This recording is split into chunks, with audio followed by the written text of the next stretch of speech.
wrapped bundle. He didn't recognise her, a new recruit to the team. "You'll want to put these on if you're going in there, sir." She motioned behind her with a quick jab of her thumb to an open door on the far side of the hallway. "It's an awful mess. You'd no want to ruin your suit, or contaminate any potential evidence." McLean thanked her, pulling on the paper overalls and slipping the plastic covers over his shoes before heading for the door, keeping to the raised walkway the SOC team had laid out across the polished wood floor. Voices muttered from inside, so he stepped in. It was a gentleman's library, leather-bound books lining the walls in their dark mahogany shelves. An antique desk sat between two tall windows, its top clear, save for a blotter and a mobile phone. Two high-backed leather armchairs were arranged either side of an ornate fireplace, facing the unlit fire. The one on the left was unoccupied. Some items of clothing neatly folded and placed across the arm.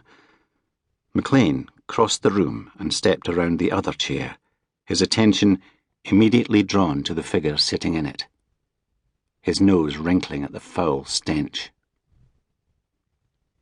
The man looked almost calm, his hands resting lightly on the arms of the chair, his feet slightly apart on the floor.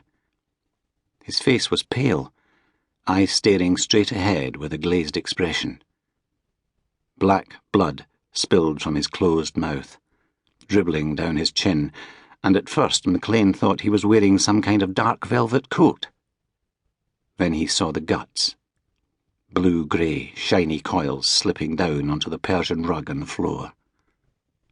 Not velvet. Not a coat. Two white-clad figures crouched beside them, seemingly unwilling to trust their knees to the blood-soaked carpet. Christ on a stick!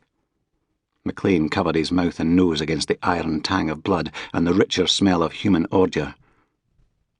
One of the figures looked around, and he recognised the city pathologist, Angus Cadwallader.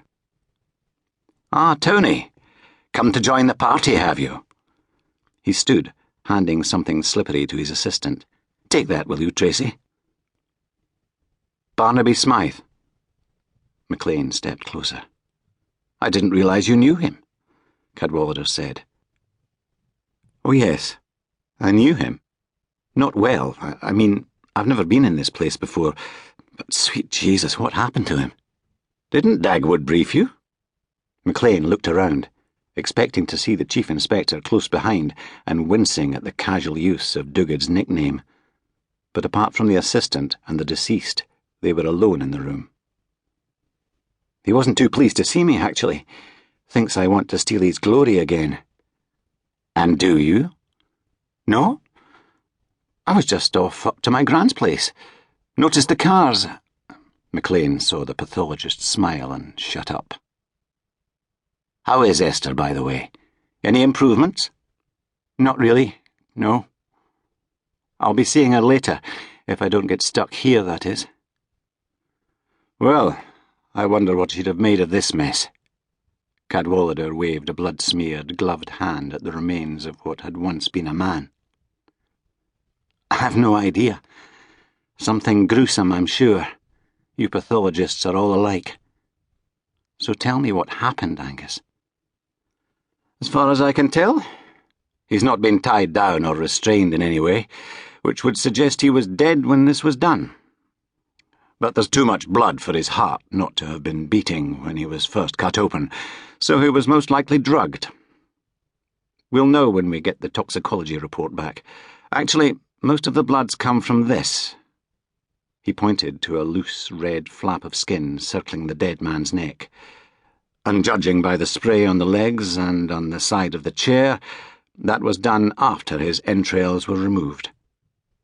I'm guessing the killer did that to get them out of the way whilst he poked about inside. Major internal organs all seem to be in place except for a chunk of his spleen, which is missing."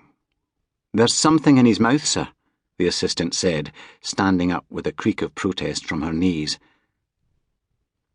Cadwallader shouted for the photographer, then bent forward, forcing his fingers between the dead man's lips and prizing his jaw apart.